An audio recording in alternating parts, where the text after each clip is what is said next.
ബിസ്മില്ലാഹി വൽഹംദുലില്ലാഹി വസ്സലാത്തു വസ്സലാമു അലാ അഷ്റഫി റസൂലില്ലാഹ് വഅലാ ആലിഹി വസഹ്ബിഹി അൽഫായിസീന ബിറിദല്ലാഹ് അമ്മാ ബഅദ്. വേദിയിലും സദസ്സിലുമുള്ള സാദാത്തുക്കൾ, ആലിമീങ്ങൾ, സാമൂഹിക രാഷ്ട്രീയ രംഗങ്ങളിലെ പ്രിയപ്പെട്ട നേതാക്കന്മാർ, നല്ലവരായ സഹോദരന്മാരെ, സുഹൃത്തുക്കളെ, കഴിഞ്ഞ 4.5 പതിറ്റാണ്ട് കാലമായി കേരളത്തിൽ ഉദയം ചെയ്ത് മാനവിക മൂല്യങ്ങൾ ഉയർത്തിപ്പിടിക്കുന്നതിന് വേണ്ടി വിദ്യാർത്ഥി യുവജനങ്ങളെ പ്രാപ്തമാക്കിക്കൊണ്ടിരിക്കുന്ന, പാകപ്പെടുത്തിയെടുത്തുകൊണ്ടിരിക്കുന്ന പ്രസ്ഥാനമാണല്ലോ Kerala state Sunni students federation. കലുഷിതമായ ഇന്നത്തെ ഈ സാഹചര്യത്തിൽ ഏറെ പ്രാധാന്യമുള്ള ഒരു വിഷയവുമായിട്ടാണ് സമൂഹത്തിന്റെ മുമ്പിലേക്ക് SSF ഇറങ്ങിയിട്ടുള്ളത്.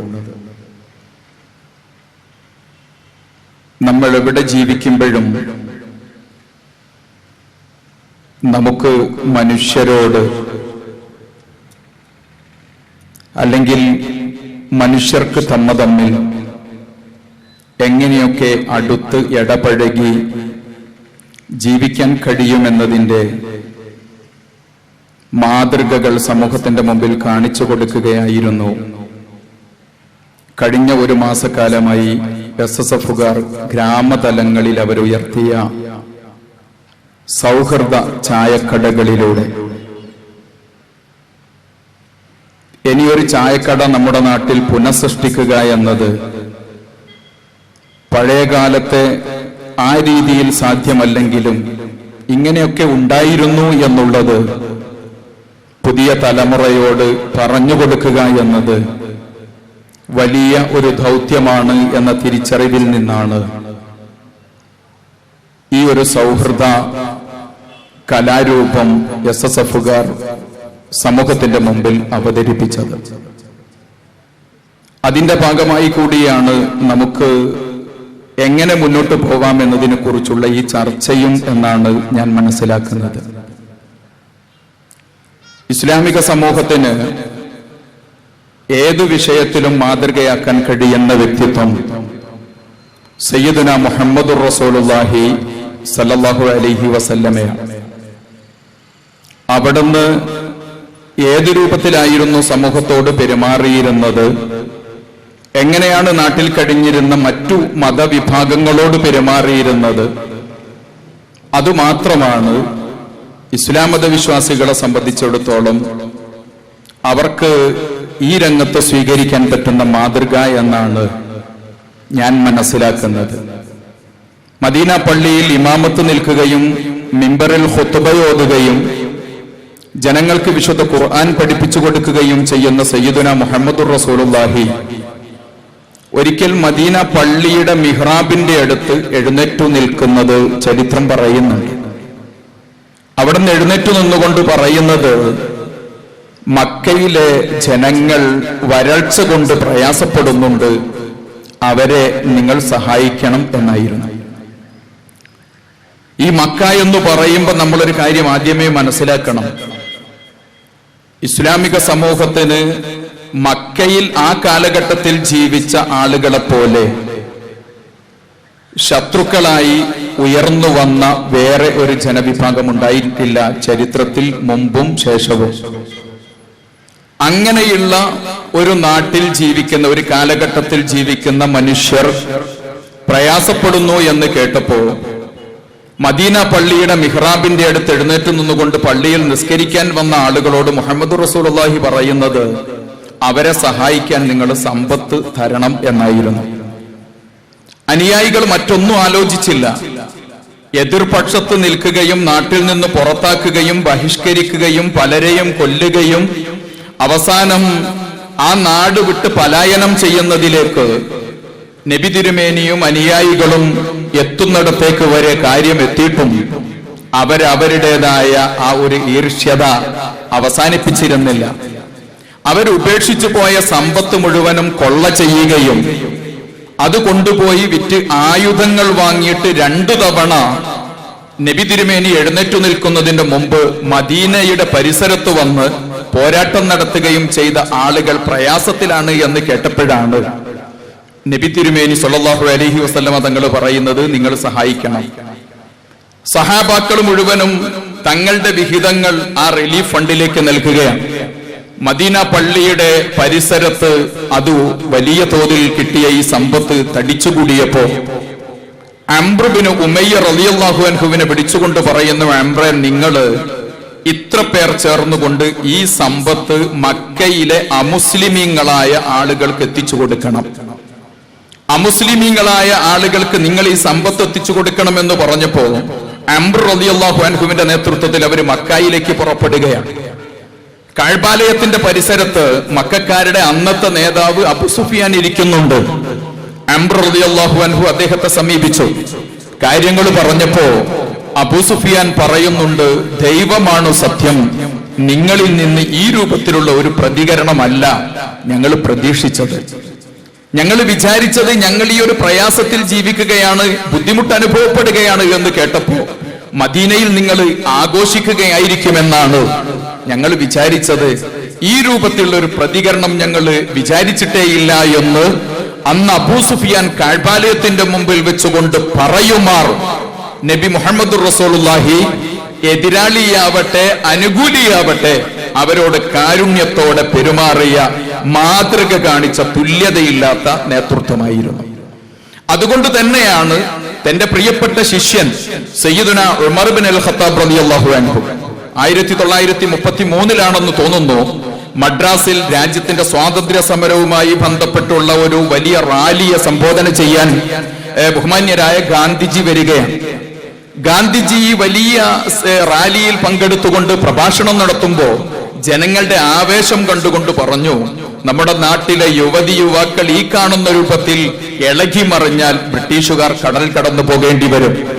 അവരങ്ങനെ കടൽ കടന്നു പോയാൽ പിന്നെ നമ്മുടെ നാട്ടിൽ വരേണ്ടത് ഏതാണ്? വരേണ്ട കാര്യം എന്താണ്? ബഹുമാന്യരായ ഗാന്ധിജി പറഞ്ഞു, നമ്മുടെ നാട്ടിൽ വരേണ്ടത് ഉമർ ബിൻ അൽ ഖത്താബ് റളിയല്ലാഹു അൻഹു മാതൃക കാണിച്ച ആ രൂപത്തിലുള്ള ഒരു നീതിയിലധിഷ്ഠിതമായ സംവിധാനമാണ് രാജ്യത്ത് വരേണ്ടത് എന്ന് പറഞ്ഞ് ഗാന്ധിജി പോലും ഉയർത്തിക്കാണിച്ച സയ്യിദുന ഉമർ ബിൻ അൽ ഖത്താബ് റളിയല്ലാഹു അൻഹു മദീന പള്ളിയിൽ ഒരു ദിവസം നിസ്കാരം കഴിഞ്ഞ് പുറത്തേക്ക് ഇറങ്ങുകയാണ്.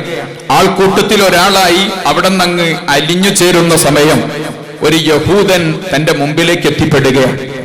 യഹൂദൻ എന്ന് പറയുമ്പോ നേരത്തെ ഷേക്സ്പിയറിന്റെ കഥയിൽ പറഞ്ഞതുപോലെയുള്ള ഒരു യഹൂദനെ അല്ല ഞാൻ ഇവിടെ മുമ്പിലേക്ക് കൊണ്ടുവരുന്നത്. മറിച്ച് ആ നാട്ടിൽ ജീവിക്കുന്ന ന്യൂനപക്ഷ വിഭാഗങ്ങളിൽപ്പെട്ട ഒരു സാധാരണക്കാരനായ പാവപ്പെട്ട മനുഷ്യൻ. അയാൾ യാചിച്ചുകൊണ്ട് അങ്ങനെ വരികയാണ്. അയാൾ നേരെ മുമ്പിലേക്ക് വന്ന് എത്തിപ്പെടുന്നത് ഉമർ റളിയല്ലാഹു അൻഹുവിന്റെ മുമ്പിലാണ്. കൈക്ക് പിടിച്ചു ഉമർ റളിയല്ലാഹു അൻഹു. പരിസരത്തുണ്ടായിരുന്ന ആളുകള് അന്താളിച്ചു, അല്ലെങ്കിൽ പരിഭ്രമിച്ചു. എന്താണ് സംഭവിക്കുക എന്നറിയില്ല. നാട്ടിൽ നിരോധിച്ചിരിക്കുന്ന ഒരു പ്രവർത്തനമാണ് നേരത്തെ വിഭാഗത്തിൽപ്പെട്ട ഒരു ജൂതനിൽ നിന്ന് വരുന്നത്.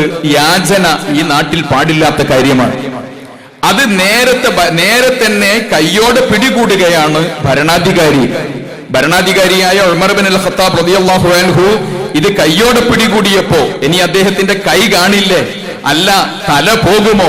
ജനങ്ങളാകെ പ്രയാസപ്പെട്ട സമയത്താണ് ഉമർ ബിൻ അൽ ഖത്താബ് ചോദിക്കുന്നത്, കാരണവരെ നിങ്ങൾ എന്തിനാണ് ഇങ്ങനെയൊക്കെ ചെയ്യുന്നത്? അയാൾ പറഞ്ഞു, എന്റെ കുടുംബം പുലർത്തേണ്ടത് ഞാനാണ്. എന്റെ ഭരണകൂടത്തിന് കൊടുക്കേണ്ട നികുതി ജിസിയ കൊടുക്കേണ്ടത് എന്റെ ഉത്തരവാദിത്തമാണ്. പക്ഷെ ജോലി ചെയ്യാൻ നിവൃത്തിയില്ല. വയസ്സ് കുറെ കൂടുതലായിട്ടുണ്ട്. അന്ധത എന്നെ വല്ലാതെ പ്രയാസപ്പെടുത്തുന്നുണ്ട്. നിവൃത്തിയില്ലാതെ വന്നപ്പോ ഞാൻ ഈ ഒരു പ്രവർത്തനത്തിന് ഇറങ്ങിയതാണ് എന്ന് പറഞ്ഞപ്പോ ന്യൂനപക്ഷ വിഭാഗത്തിൽപ്പെട്ട ഈ ജൂതനെ തന്റെ വീട്ടിലേക്ക് കൊണ്ടുപോയി ആവോളം ഭക്ഷണം കൊടുത്തതിനു ശേഷം, സമ്മാനങ്ങൾ കൊടുത്തതിനു ശേഷം ഫാറൂഖ് ഉമർ റളിയല്ലാഹു അൻഹു നടപ്പിലാക്കിയ ഒരു മാതൃകയുണ്ട്.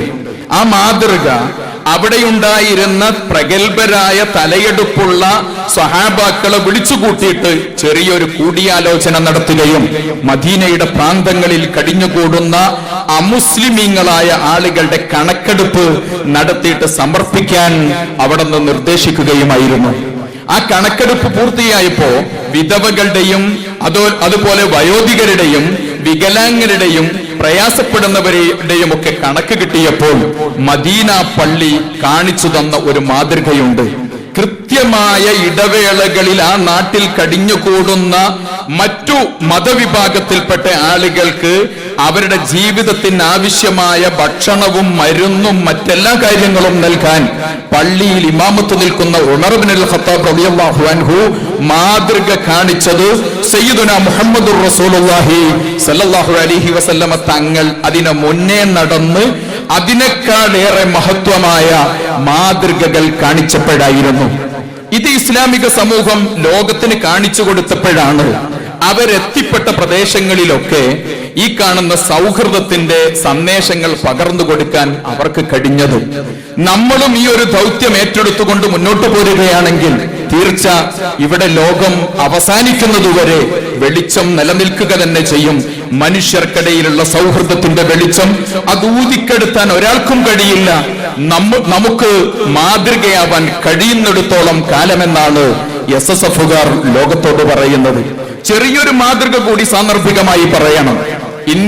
ഇന്ത്യയുടെ പഴയ ഇന്ത്യയുടെ, അതായത് ഇന്നത്തെ ബംഗ്ലാദേശും അതുപോലെ നമ്മുടെ ഇന്ത്യയും പാകിസ്ഥാനും അഫ്ഗാനിസ്ഥാനിന്റെ ചില ഭാഗങ്ങളും അടങ്ങുന്ന ആ വലിയ പ്രദേശത്തേക്ക് ഇസ്ലാമിക സന്ദേശങ്ങൾ പ്രസരിപ്പിക്കുന്നതിന് വേണ്ടി കടന്നു വന്ന വ്യക്തിത്വമായിരുന്നുവല്ലോ അജ്മീറിലെ ഖാജ മൊയ്നുദ്ദീൻ ചിശ്തി റഹ്മത്തുള്ളാഹി അലൈഹി. അവിടുന്ന് നബി തിരുമേനി സല്ലല്ലാഹു അലൈഹി വസല്ലമ തങ്ങളുടെ നിർദ്ദേശപ്രകാരം ഖൈബർ ചുരം കടന്ന് ആ നാട്ടിലേക്ക് അല്ലെങ്കിൽ ഇന്ത്യയിലേക്ക് വരികയാണ്. ഇന്ത്യയിൽ വരുന്ന അദ്ദേഹം വലിയ പ്രഭാഷകനായിരുന്നില്ല. വലിയ തോതിൽ ജനങ്ങളെ ആകർഷിക്കുന്ന പ്രസംഗം അദ്ദേഹം നടത്തിയത് ചരിത്രം രേഖപ്പെടുത്തിയിട്ടില്ല. ഏതെങ്കിലും ഒരു സമയത്ത് വാളെടുത്ത് പോരാട്ടം നടത്തുകയോ അതിന് നേതൃത്വം നൽകുകയോ ചെയ്തതായിട്ടും നമ്മൾ കാണുന്നില്ല.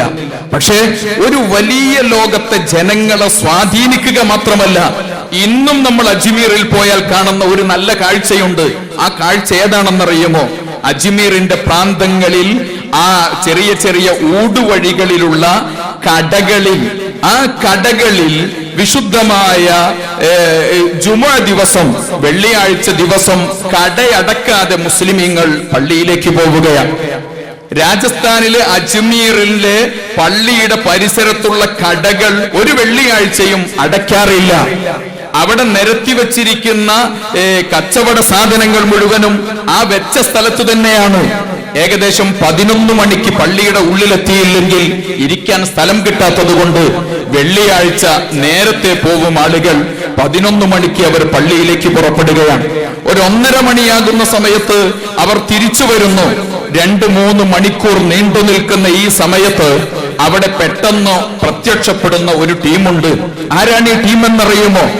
പുഴുങ്ങിയ മുളയുടെ വടികളുമായിട്ട് പള്ളിയിൽ പോയ മുസ്ലിമീങ്ങളുടെ കടകൾക്ക് കാവൽ നിൽക്കാൻ വരുന്നത് തൊട്ടപ്പുറത്തെ സമുദായത്തിന്റെ പ്രതിനിധികളായ ഹൈന്ദവ സമൂഹത്തിലെ ചെറുപ്പക്കാരാണ്. 11 മണിക്ക് ഡ്യൂട്ടി അവർ ഏറ്റെടുത്തതിനു ശേഷം 2 മണി വരെയുള്ള ഈ സമയത്ത് നമ്മൾ പള്ളിയിൽ പോകുമ്പോൾ നമുക്കും നമ്മുടെ സമ്പത്തിനും കാവൽ നിൽക്കുന്നത് അജ്മീർ ഇന്നും കാണിച്ചു തരുന്നു. ഇവിടെയുള്ള ഇതര തൊട്ടടുത്ത സമുദായത്തിലെ പ്രിയപ്പെട്ട ചെറുപ്പക്കാരാണെങ്കിൽ എവിടെ നിന്നായിരിക്കും അവർ ഈ മാതൃക സ്വീകരിക്കുന്നത്? ആ മാതൃക സ്വീകരിക്കുന്നത് ഖാജ മൊയ്നുദ്ദീൻ ചിശ്തി റഹ്മത്തുള്ളാഹി അലൈഹി തങ്ങളിൽ നിന്നായിരിക്കില്ലേ? ഖാജ തങ്ങളുടെ മക്ബറയുടെ പരിസരത്ത് പോയി നോക്കിയാൽ നമ്മൾ കാണുന്ന ഒരു കാഴ്ചയുണ്ട്. അവിടെ ഖാജ തങ്ങളുടെ കാലഘട്ടത്തോട് ചേർന്ന് അവിടെ വന്നിരിക്കുന്ന പുതിയ ഒരു സംഗീത രൂപം, ആ രൂപമാണ് ഖവാലി എന്ന പേരിൽ അറിയപ്പെടുന്നത്. ഖാജ തങ്ങൾ വരുന്ന സമയം അജ്മീർ അല്ലെങ്കിൽ രാജസ്ഥാൻ പരിസരം മുഴുവനും സംഗീതത്തിന്റെ ഒരു പ്രളയമായിരുന്നു അത്രേ. ആ സമയത്ത് ജനങ്ങൾക്ക് പുതിയ ഒരു രീതി പരീക്ഷിച്ചുകൊണ്ട് പാടിയും പറഞ്ഞും ആസ്വദിക്കാനുള്ള അവസരങ്ങൾ നൽകിക്കൊണ്ട് പുതിയ ഒരു രീതി സ്വീകരിക്കുകയും ഹാജ തങ്ങളുടെ പരിസരത്തേക്ക് നാട്ടിലെ മനുഷ്യർ മുഴുവനും വരുന്ന രൂപത്തിൽ ഇന്നും കാര്യങ്ങളെല്ലാം എത്തിച്ച് അങ്ങനെ മുന്നോട്ട് പോകുന്ന ഈ വലിയ വ്യക്തിത്വം, അത് നമുക്ക് ഇന്ത്യയിലുള്ള ഏറ്റവും നല്ല മാതൃകയാണ്. രാജ്യത്തെ ഭരണാധികാരികൾ മുഴുവനും അവിടേക്ക് വരികയാണ്. ആരധികാരം ഏൽക്കുന്ന സമയത്തും അവരിങ്ങോട്ട് വരുന്നുവെങ്കിൽ, അവിടെ വരുന്നുവെങ്കിൽ രാജ്യം സ്വീകരിക്കേണ്ട ഏറ്റവും നല്ല ഒരു മാതൃകയാണ് അവിടെ നമ്മൾ കാണുന്നത്. ഒരാൾ കൂടി പറയണം, ഇതിവിടം കൊണ്ട് അവസാനിക്കുകയല്ല, ഒരാൾ കൂടി പറയേണ്ടതുണ്ട്. നേരത്തെ ബഗ്ദാദിനെ ചെറിയ രൂപത്തിൽ ഒന്ന് ടച്ച് ചെയ്ത് കടന്നുപോയിട്ടുണ്ട് അബ്ദുൽ അസീസ് സാഹിബ്. ബഗ്ദാദിന്റെ തെരുവോരത്ത് ഉയർന്ന ഒരു സ്ഥലത്ത് ഒരു ജൂതൻ എഴുന്നേറ്റു നിൽക്കുന്നത് ഓറിയന്റലിസ്റ്റ് ചരിത്ര പണ്ഡിതന്മാർ മുതൽ മുഴുവൻ ആളുകളും രേഖപ്പെടുത്തിയിട്ടുണ്ട്. ഇസ്ലാമിക ഗ്രന്ഥങ്ങളിലുണ്ട്, മഹാന്മാരായ ആളുകൾ രേഖപ്പെടുത്തിയിട്ടുണ്ട്.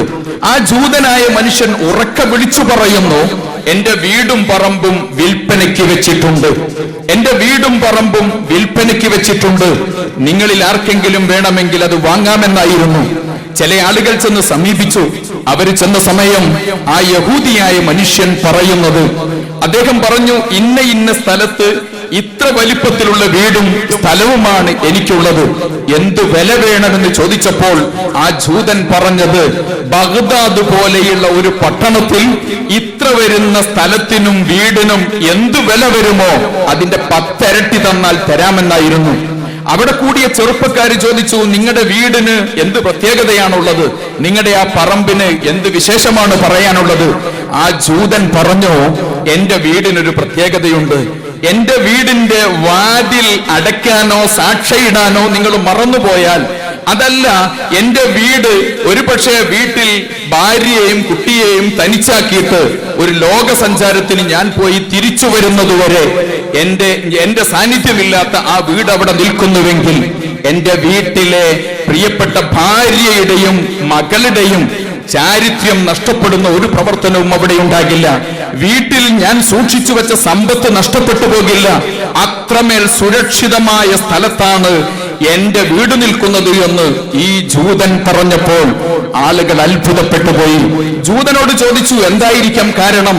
അയാൾ പറഞ്ഞു, പള്ളിയിൽ ഇമാമത്ത് നിൽക്കുന്നത് അബ്ദുല്ലാഹ് ഇബ്നു മുബാറക് എന്ന് പറയുന്ന വലിയ മനുഷ്യനാണ്.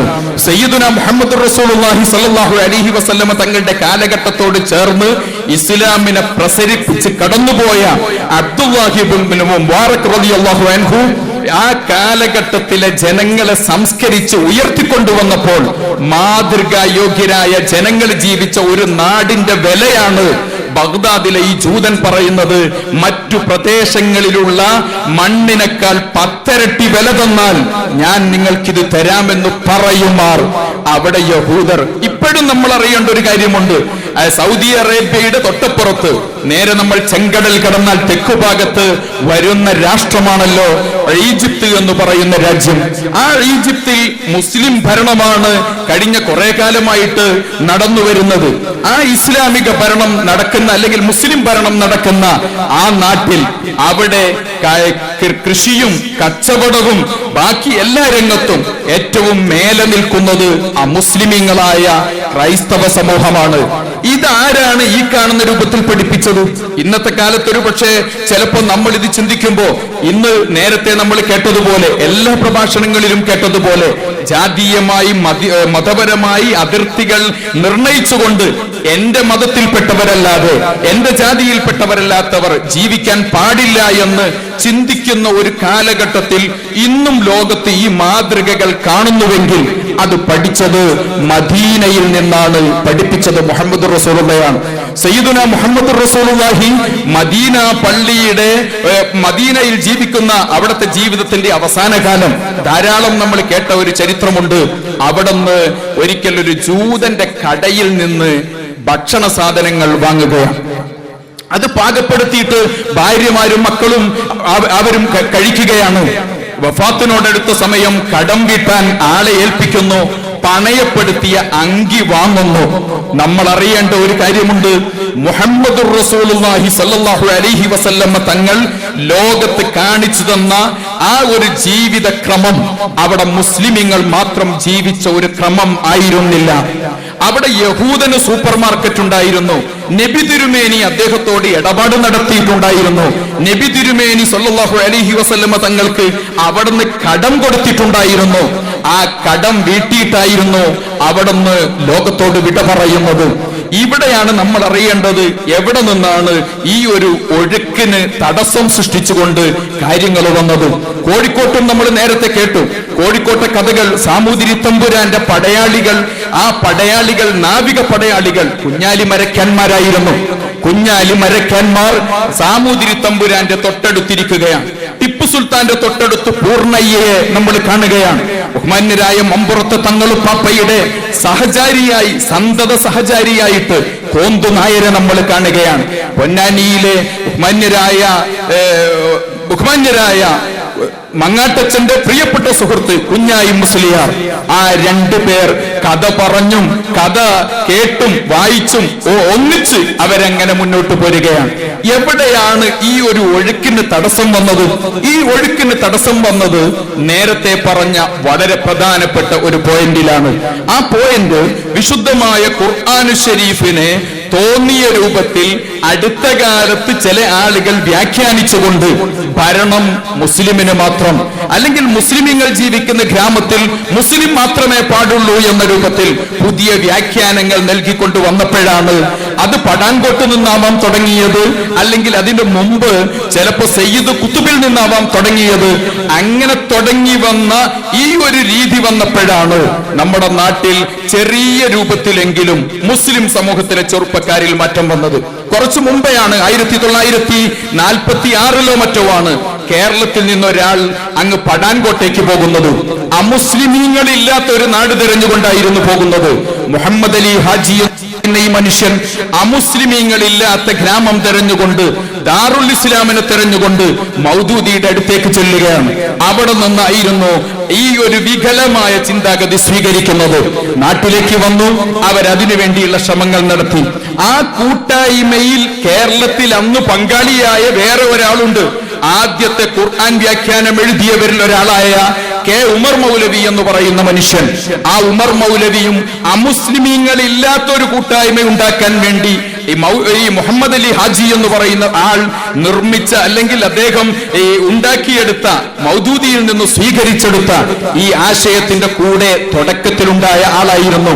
ഇസ്ലാമിക സമൂഹത്തിന് ഒരിക്കലും പരിചയമില്ലാത്ത ഈ സന്ദേശങ്ങൾ ഇസ്ലാമിന്റെ വികലമായ വായനയിൽ നിന്ന് പുതിയ ആരോ ചില ആളുകൾ ഉണ്ടാക്കിയതാണ്.